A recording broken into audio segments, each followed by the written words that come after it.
What's up guys, it's Thomas DeLauer with Six Pack Shortcuts, and today I'm going to talk about the reason that you have those weak abs. I'm going to talk about the reason why your lower back curves and why every time you squat you feel it in your back and not in your legs where you should.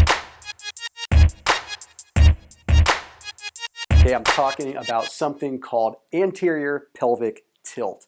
Now it sounds like this big fancy term, but all it basically means is that your pelvis is tilted forward because you're sitting down or standing in one place too long. Now I'm here in my office because I think that it makes sense. What I'm going to show you in this video is I'm going to show you some ways that you can actually help fix that anterior pelvic tilt so you can strengthen your abs and get the six pack that you want, so that you can strengthen your legs and actually get the quads that you want without feeling that pain in the lower back. Because I don't care if you're 18 years old, 14 years old, or 50 years old, you don't want to be dealing with back pain and you want to get the most out of your workout. So what is anterior pelvic tilt? Basically, anterior pelvic tilt is when you have a shortening of the hip flexors. So when your hip flexor muscles that normally allow your legs to kick up and move kind of in that forward motion, they get so tight that they start rounding your back and making you have this curved back and tilting your pelvis forward. This can cause a multitude of other things, but it causes you to constantly be engaged on those hip flexors, taking away from the abs. And then what ends up happening is you end up with very, very weak glutes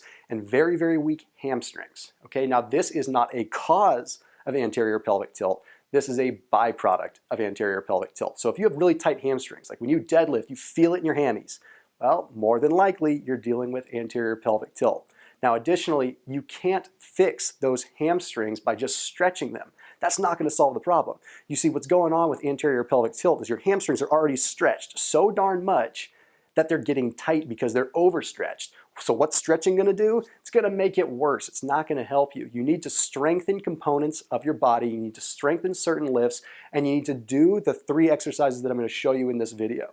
I'm going to get to those exercises in just a minute, and they're going to be simple little exercises that you can do at work, you can do in the office, you can do at home, or you can just do at the gym at the end of your workout.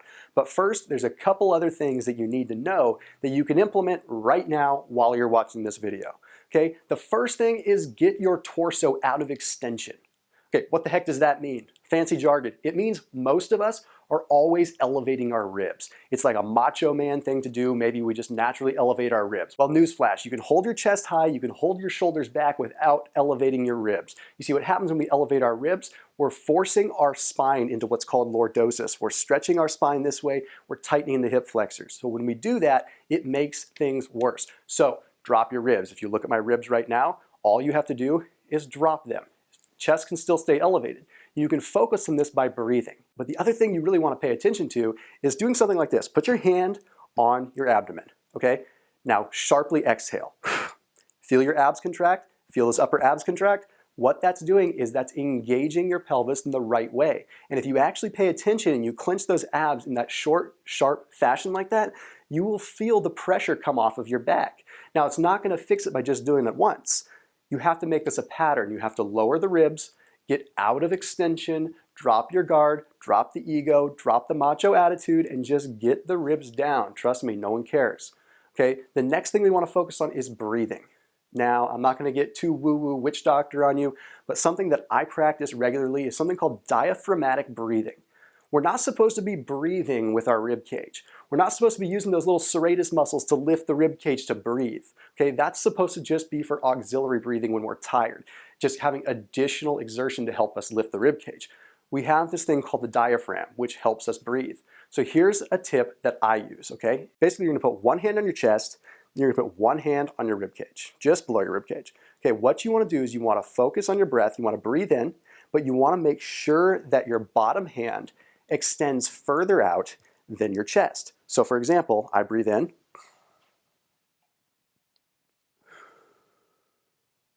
See how my chest is not moving. The chest stays still. I'm using the diaphragm to breathe. This is gonna allow your torso to be in that relaxed state and not in extension. Now additionally, you can couple that with that sharp exhale that I talked about previously. So then you've got that breathing where your chest doesn't move, and then sharp exhalation, boom, abs contract. You're strengthening the abs, because here's something you need to know. I don't care how much you train your abs in the gym. I don't care if you're going in there and you're hitting those rope crunches forever. I don't care if you're doing sit-ups till you're blue in the darn face.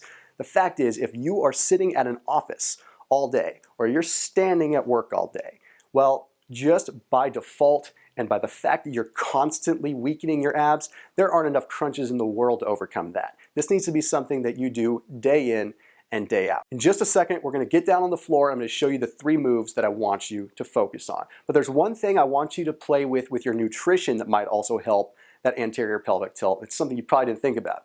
It's simply eating enough magnesium. That's all there is to it. It has to do with calcification. You don't get enough magnesium, calcium goes to the wrong places. Calcium goes to the wrong places, you can get calcification in the joints, in those articulations, in your bones, which means if you already have that lordosis, then the calcium can actually solidify that position, making it so your spine is permanently or close to permanently in a very uncomfortable, unhealthy position. All right, let's get on the floor. Here we go. All right, so here we go. So I'm at my office. Here's what I'm going to show you. We're going to do a couple simple things that you're going to use to engage the abs a little bit better while you're standing. So let's get rolling. All right, just for good measure.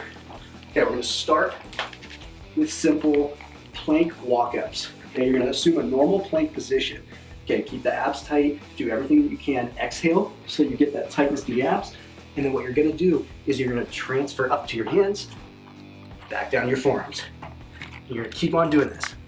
And that slight rocking motion is going to engage the transverse abdominis, but also engage the right part of the psoas and the right part of the abs so that you can stay strong and so that you can prevent that anterior pelvic tilt from happening in the future. All right. Next one that we're going to look at is we're going to do one that you can actually do on your back. Okay, so we're going to hop down, get on the back, and we're going to do a simple push through. This is really, really simple. So you're going to have your legs a little wider than shoulder width. Now here's what's really important. When you're doing this, you want to make sure that you're tilting your hips up. So you almost want to tuck your butt. You almost want to clench your glutes, as funny as that sounds. So you're going to clench your glutes. See how my hips elevate? So now they drop down. Now they elevate. That makes it so that when I do a push through, I'm already engaging what I need to engage. Otherwise, if you look at my lower back, if I relax those hips and I do a push through, see that lower back stays arched. We want to avoid that. So if we engage the hips, then boom, we're actually engaging the right part of the abs. Okay, now the next one that we want to look at is something that's a little bit more geared towards the glutes and the hammies. Okay, we actually want to focus on getting into a bridge position, which is going to be simply like this. And I know this is extremely girly, but the reason that we're doing this is we're trying to isometrically contract the glutes and isometrically contract the hamstrings.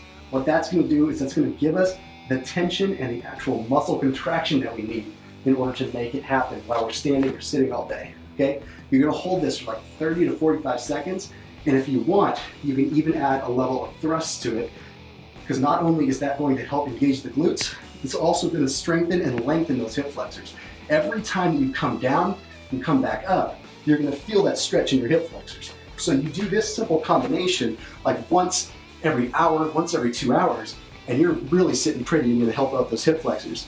But now, I don't expect you to always be able to do something where you can just hop on the floor, okay? So when you're just standing, you're standing at your desk, I want you to do the same kind of thing. I want you to focus on that breathing I talked about. So you're going to inhale, and then you're going to exhale sharply. You see how it engages the abs, but then I want you to focus on tilting the hips forward and just holding that position for a minute. Just holding it, letting the hips sit forward, and then relax, and then breathe again. So you breathe in, exhale, bring the hips forward. See how I'm already shaking just doing that a little bit, because you're actually disengaging the hip flexors, engaging the right part of the transverse abdominis and the lower abs.